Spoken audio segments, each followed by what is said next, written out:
Hello students, आज हम देखेंगे बैलेंसिंग ऑफ केमिकल इक्वेशंस। तो पहले तो हम ये जान लें कि बैलेंसिंग करते किस लिए हैं, केमिकल इक्वेशंस को क्यों बैलेंस करते हैं।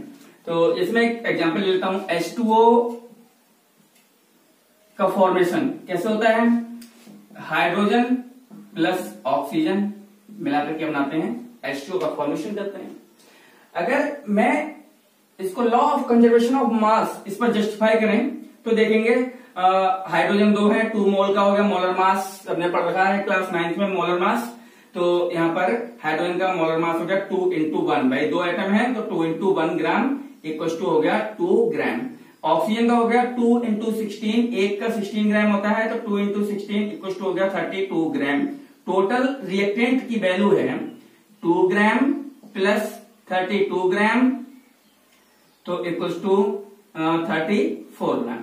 मीन्स 34 ग्राम रिएक्टेंट्स हैं। और प्रोडक्ट साइड कितना मैटर में मिल रहा है? हाइड्रोजन का 2 इंटू 1 ग्राम प्लस ऑक्सीजन का 16 ग्राम मोलर मास। एक ही ऑक्सीजन एटम है तो 16 ग्राम मोलर मास। तो यहां पर टोटल हो गया 2 gram plus 16 gram equal to 18 gram. तो रिएक्टेंट साइड 34 ग्राम है, प्रोडक्ट साइड 18 ग्राम। तो ये मैटर क्या हुआ? डिस्ट्रॉय हो गया इसका मतलब। जबकि मैटर कभी भी डिस्ट्रॉय नहीं होती, means mass can neither be created nor be destroyed. तो law of conservation of mass को ये फॉलो नहीं कर रही है इक्वेशन। तो इसलिए हम क्या करते हैं, इक्वेशंस को बैलेंस कर देते हैं। यहां पर अगर हम इसको 2 कोएफिशिएंट लगा दें और इस पर भी 2 लगा दें तो ये हो जाएगा इसका डबल, और यहां 2 इंटू 2 तो ये हो गया टोटल 4 प्लस 32 36 ग्राम। और यहां 2 से इसको होल को मल्टीप्लाई कर लिया, तो अगर हम इसको 2 से मल्टीप्लाई कर दें, 2 से मल्टीप्लाई तो ये भी कितना हो गया 36 ग्राम। तो अब दोनों तरफ क्या है? इक्वल है। तो इसका मतलब law of conservation of mass को जस्टिफाई करने के लिए हम क्या करते हैं, रिएक्शंस को, इक्वेशंस को बैलेंस करते हैं। तो balancing of equation is required to justify the law of conservation of mass. So we need to balance a chemical equation to justify law of conservation of mass.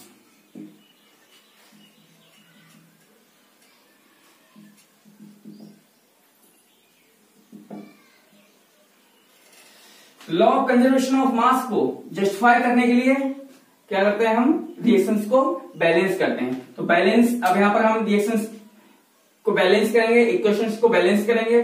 और equation के balance करने के लिए हम 2 method use करेंगे। एक तो hit and trial method use करेंगे और दूसरा वाला मेथड हम यूज करेंगे कोएफिशिएंट मेथड। सेकंड मेथड जरूर देखना है, बिल्कुल एकदम जादू की तरह वो रिएक्शंस को बैलेंस करेगा। और उसके लिए हमें थोड़ी सी मैथमेटिक्स यूज करेंगे। और पहले तो हम देखेंगे एक example hit and trial method से। तो देखते हैं बैलेंसिंग ऑफ केमिकल इक्वेशंस। चलिए, balancing of chemical equations. First example, first method हम यूज कर रहे हैं hit and trial method, HNT method.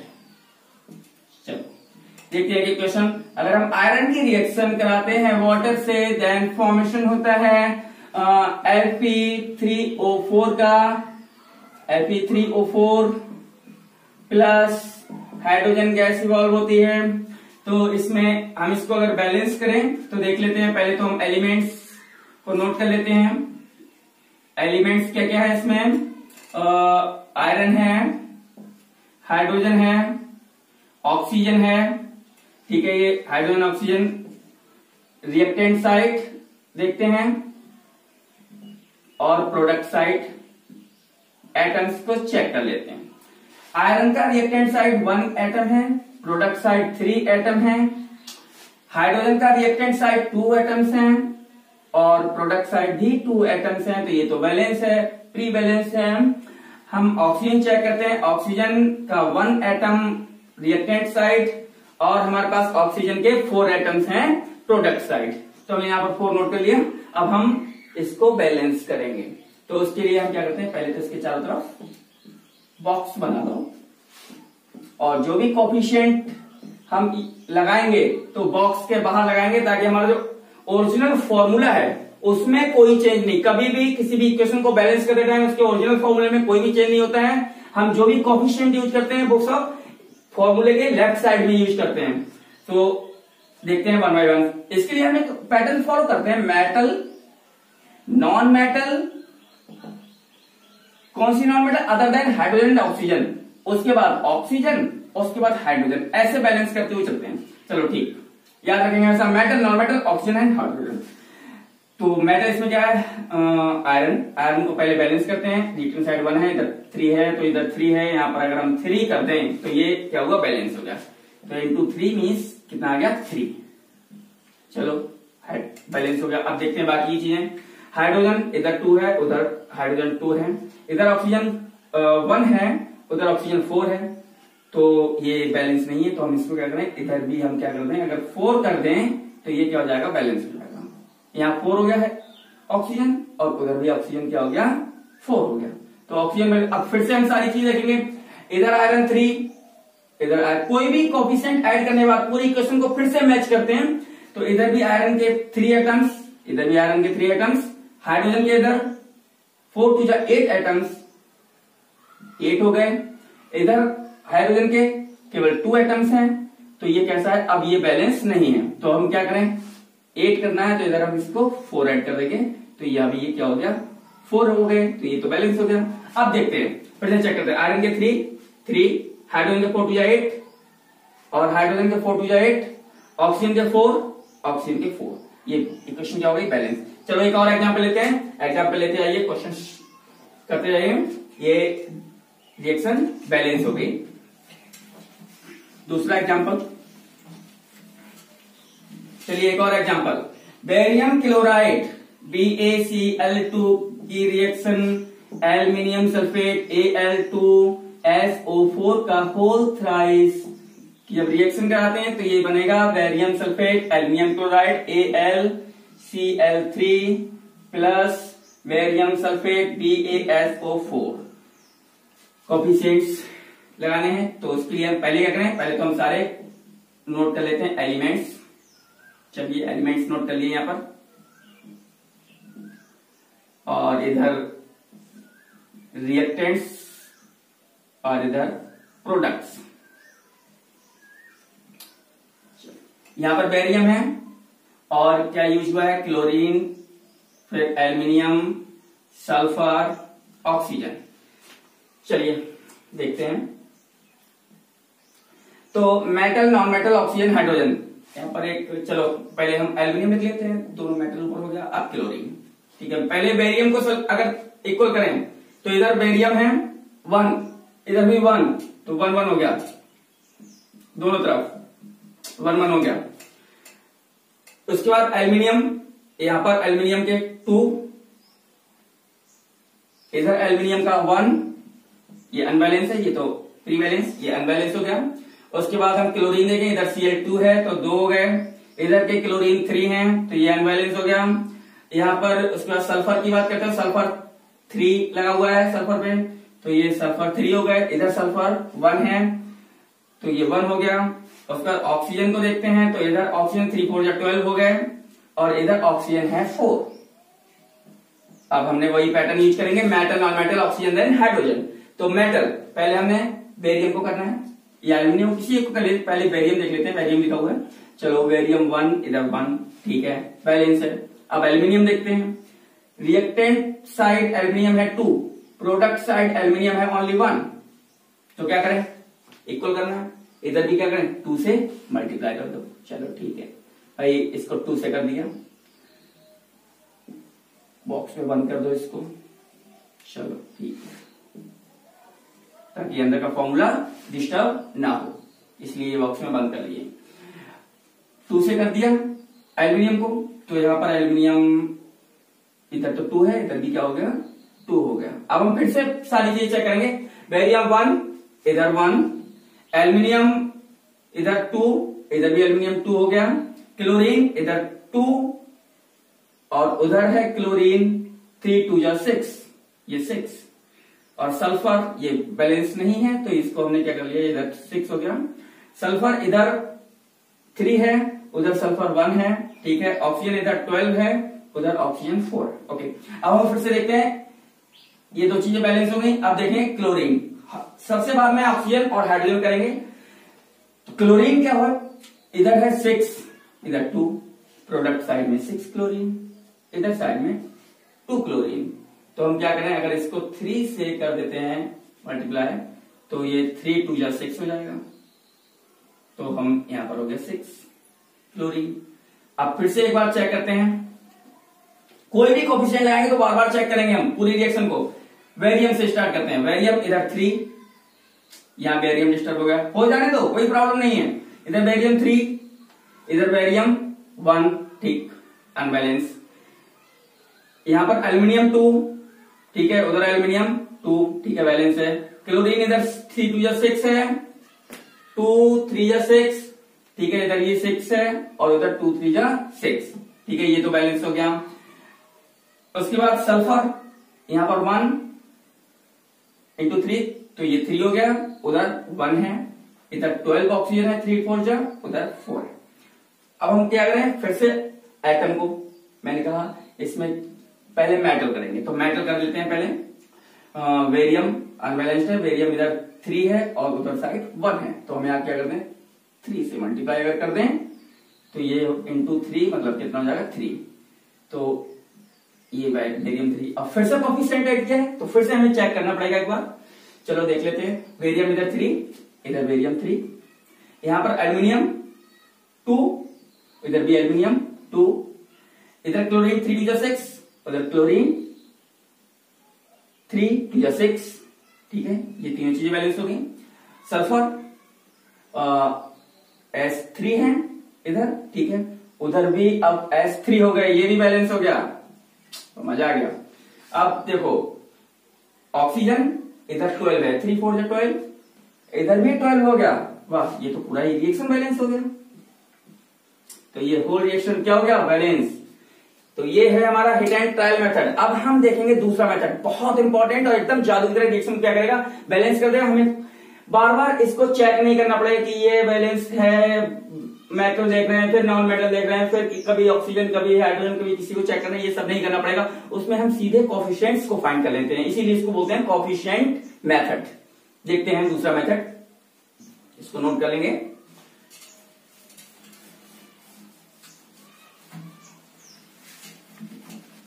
ये मेथड अगर सीख गए तो तुम्हें कभी भी रिएक्शन को बैलेंस करने में कभी कोई प्रॉब्लम नहीं आएगी।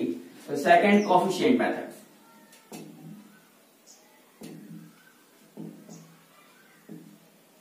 और इसको ABCD मेथड भी बोल देते हैं।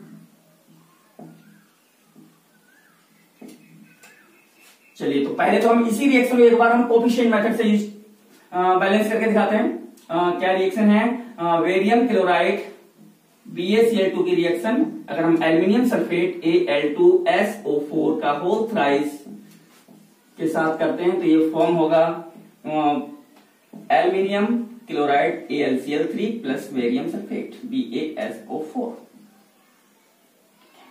इस रिएक्शन को हम कोफिशिएंट मेथड से यूज करते हैं, इसको बैलेंस करते हैं, कोफिशिएंट मेथड से इसको बैलेंस करते हैं। देखिए, कोफिशिएंट मेथड का यूज करके हम इस रिएक्शन को बैलेंस करेंगे। क्या करेंगे, पहले तो रिएक्शन की चारों तरफ हम वही इसको कवर कर दो बॉक्स में सारे फॉर्मूलाज को, ताकि ये अंदर का फॉर्मूला कोई भी डिस्टर्बेंस ना हो। अब हम बाहर इस फॉर्मूले के ऑलरेडी कोफिशिएंट्स को रख लेते हैं, A B, ये C हो गया और यहां पर D रख दिया। ABCD, अगर और कोई फॉर्मूला होता तो उसको हम E दे देते, उसके बाद भी अगर कोई होता तो F दे देते, इसलिए हम कोफिशिएंट ये इस तरह से देते रहते हैं। अब इसके लिए क्या करते हैं, हम फिर से वही सारे एलिमेंट्स नोट कर लेंगे जो भी हैं। एलिमेंट्स में Ba है, Cl है, एल्यूमिनियम है, सल्फर है, ऑक्सीजन, सबको इक्वेट करते हैं। रिएक्टेंट इक्वल टू होना चाहिए प्रोडक्ट। अगर रिएक्शन बैलेंस है, हम इसमें मान के चलते हैं कि ABCD कोफिशिएंट लगाने के बाद रिएक्शन क्या है, बैलेंस है। और अगर बैलेंस है तो इसका मतलब रिएक्टेंट में जितने आइटम्स होंगे वो प्रोडक्ट के क्या होंगे, इक्वल होंगे। ठीक है, करते हैं इक्वल। बेरियम के लिए अगर हम देखते हैं तो बेरियम के कितने हैं, ए, और कहीं बेरियम है नहीं। इधर देखते हैं इसमें कितने है बेरियम, डी, तो ए इक्वल टू हो गया डी, ये हमारी इक्वेशन 1 हो गई। Cl अगर देखते हैं क्लोरीन, तो यहाँ 2 है, क्लोरीन 2, और A से मल्टीप्लाई करेंगे तो क्लोरीन है यहाँ पर 2A, reactant side 2A chlorine, और इधर कुछ है नहीं, इधर कितने क्लोरीन है, 3C, तो यहाँ पर क्लोरीन हो गया 3C, ये हमारी सेकंड हो गई। एल्यूमिनियम देखेंगे तो यहाँ पर एल्यूमिनियम है 2 इंटू बी, तो ये 2B एल्यूमिनियम हो गए। इधर साइड देखेंगे एल्यूमिनियम को, तो एल्यूमिनियम हो जाएगा यहाँ पर C, एक ही है C, तो ये हमारी होगी थर्ड इक्वेशन। सल्फर को अगर चेक करें तो यहां पर सल्फर 3 है इसमें, और फिर B के साथ मल्टीप्लाई तो यहां पर सल्फर है reactant side 3B, sulphur 3B हो गया, और प्रोडक्ट साइड में सल्फर कितना है, ओनली D, तो equals to D, fourth equation.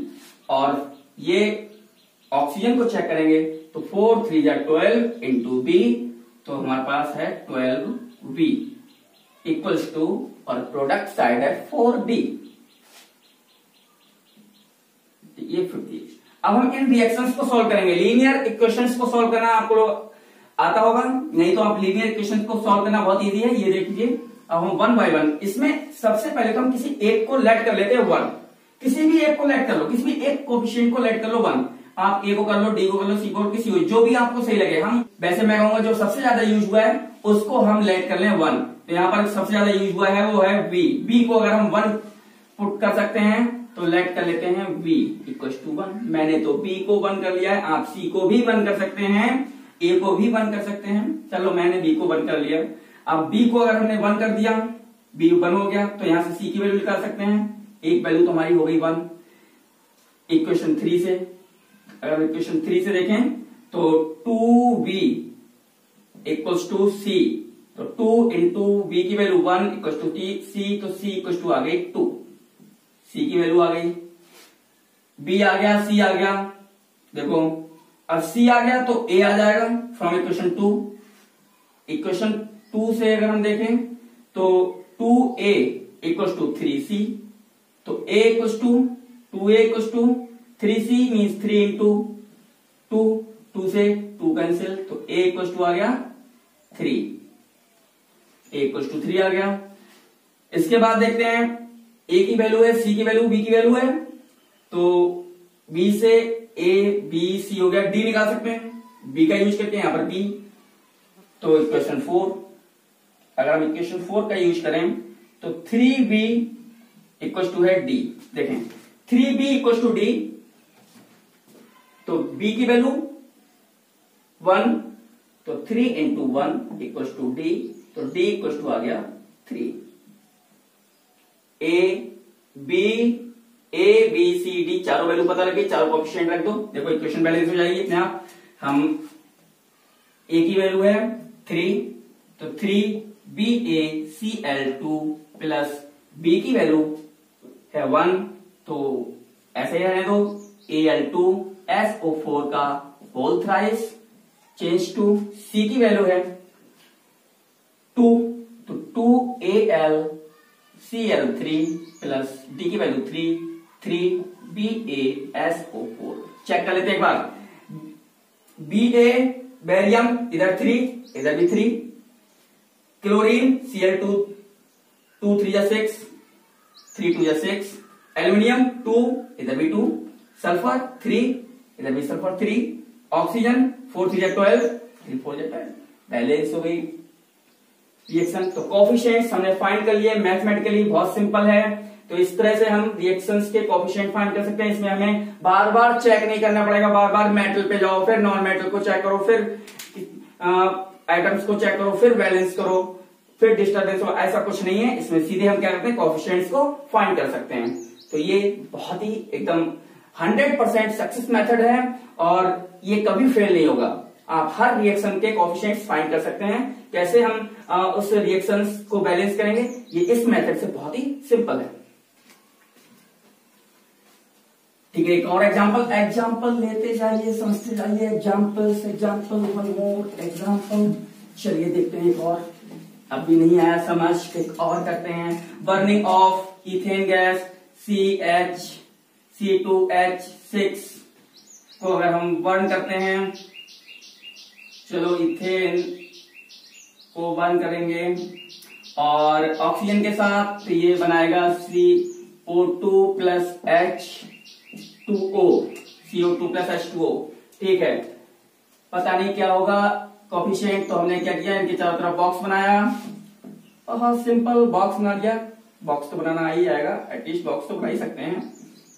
ठीक है, इधर coefficient A, B, C, D coefficients करिए। ठीक है, अब क्या करेंगे, एलिमेंट्स लिखेंगे। एलिमेंट्स नोट करो, कौन कौन से एलिमेंट्स हैं, कार्बन है, हाइड्रोजन है, ऑक्सीजन है, बस और कुछ भी नहीं है। तो कार्बन, हाइड्रोजन, ऑक्सीजन नोट कर लिए। ठीक है, रिएक्टेंट साइड देखते हैं, रिएक्टेंट साइड और प्रोडक्ट साइड। एटम्स को क्या करें, अब मैच करेंगे, कितने कितने हैं। कार्बन के इधर कितने हैं, 2A, तो यहां पर हो गए 2A, सॉरी इसमें इक्वल, तो 2A रिएक्टेंट इक्वल टू क्या होंगे, प्रोडक्ट्स। क्यों, क्योंकि हमने रिएक्शन को क्या मान लिया है, बैलेंस लेकर चले हैं। तो 2A कार्बन है, इधर कार्बन कितना है, C ओनली 1, तो ठीक है 2A इक्वल टू हो गया C। हाइड्रोजन के लिए तो 6A इक्वल टू, उधर हाइड्रोजन कितने हैं, 2D, और कोई नहीं, 2D हाइड्रोजन हो गया। तो ये हमारी रिएक्शन इधर इक्वेशन नंबर 2 हो गई। ऑक्सीजन के लिए इधर ऑक्सीजन है B2 यानी 2B और इधर ऑक्सीजन 2C। ठीक है, नोट कर लिया भाई 2C, लेकिन यहां भी है, यहां कितना है 1D यानी D, तो उसको ऐड कर दो। ठीक, ये इक्वेशन नंबर हो गई 3।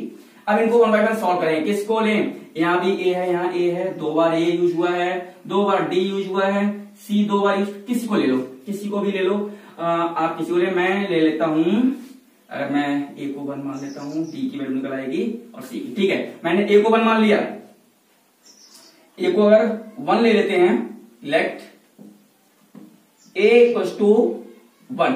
अब मैंने A को 1 ले लिया, तो एक तो कोफिशिएंट हमारा 1 हो गया, बाकी कोफिशिएंट फाइंड करेंगे फ्रॉम इक्वेशन कौन सी, 1। इक्वेशन 1 से 2A equal to C, A की वैल्यू 1, C, तो C की वैल्यू आ गई 2 इंटू 1 2, भाई सेकेंड कोफिशिएंट निकल आया। नेक्स्ट कोफिशिएंट A, B, क्या और निकाल सकते हैं, D। A की वैल्यू रख के D की वैल्यू फाइंड कर सकते हैं। ठीक है, ये भी निकाल लेते हैं। इक्वेशन नंबर लगेगा इसमें, इक्वेशन नंबर 2। इक्वेशन नंबर 2 से 6A इक्वल टू 2D, तो 6 इंटू 1 इक्वल टू 2D, तो D इक्वल टू हो जाएगा 6/2, तो D इक्वल टू 3। एक और कोफिशिएंट आ गया। ठीक है, अब कौन सा कोफिशिएंट बचता है, B। A हो गया, C हो गया, D हो गया, B निकालते हैं। तो B थर्ड इक्वेशन से इक्वेशन नंबर 3 का यूज करेंगे B निकालने के लिए। 2B equal to 2C plus D, 2 into C की वैल्यू कितनी है, C की वैल्यू 2 प्लस D की वैल्यू 3, तो 4 प्लस 3 इक्वल टू आया B इक्वल टू आ गया 7 नहीं 7 नहीं 2B इक्वल टू 7, तो B equal to 7/2, B equal to 7/2, कोई प्रॉब्लम नहीं है। B इक्वल टू 7/2 आ गया। हम रिएक्शन को एक बार देखते हैं, सारे कोफिशिएंट्स रख दीजिए रिएक्शन में। यहां पर क्या आ गया, A की वैल्यू आ गई 1, ठीक है, इसकी वैल्यू B की 7/2, C की वैल्यू है 2 और D की वैल्यू है 3। हो गई रिएक्शन बैलेंस। लेकिन ये रिएक्शन कुछ अच्छी सी नहीं लग रही है, यहां पर फ्रैक्शन में है इसका कोफिशिएंट, तो अच्छा नहीं लग रहा है। तो क्या करें, पूरी रिएक्शन को कुछ ऐसे मल्टीप्लाई कर दो कि ये फ्रैक्शन खत्म हो जाए। तो किससे मल्टीप्लाई करते हैं, अगर हम पूरी रिएक्शन को किससे करते हैं, 2 से, पूरी रिएक्शन को 2 से मल्टीप्लाई कर दो, तो ये रिएक्शन क्या हो जाएगी, कोफिशिएंट्स। चलो नीचे लिख देता हूं, 2 से मल्टीप्लाई करने के बाद ये हो जाएगी 2C2H6 प्लस, यहाँ 2 से कैंसिल हो जाएगा भाई, 2 इंटू 7/2, 2 से 2 कैंसिल, तो हो जाए 7O2 बनेगा यहां 2 से मल्टीप्लाई हो जाएगा, 2 2 जा 4, 4CO2 प्लस यहां 2 से मल्टीप्लाई हो जाएगा, 2 3 जा 6, 6H2O। ये रिएक्शन क्या हो गई? बैलेंस। एक बार चेक कर लेते हैं। 4 कार्बन, हाइड्रोजन 6 2 जा 12, हाइड्रोजन 6 2 जा 12, ऑक्सीजन 7 2 जा 14, इधर 4 2 जा 12 प्लस 6 14O। ये क्या है? 4 2 जा 8, 8 6 14। ओके, 4 2 जा 8, 8 और 6 14 हो गया बैलेंस।